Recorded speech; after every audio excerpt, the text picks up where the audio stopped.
एक छोटे से गांव में एक गरीब लेकिन दयालु किसान रहता था। रोज वो मेहनत करता, फिर भी उसके घर में मुश्किल से ही खाना बन पाता था।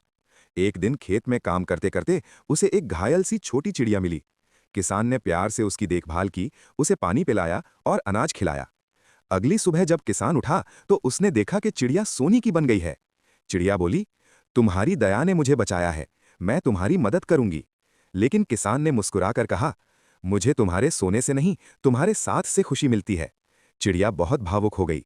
उसने आशीर्वाद दिया, तुम्हारे खेतों में हमेशा हरियाली रहेगी। और सच में उस दिन के बाद किसान के खेत लहलहाने लगे। गांव वाले भी खुश रहने लगे। चिड़िया रोज किसान के कंधे पर बैठती और दोनों अच्छे दोस्त बन गए। कहानी की सीख, सच्ची दौलत सोना नहीं, एक दयालु दिल होता है। और फिर किसी ने लाइक सब्सक्राइब नहीं किया।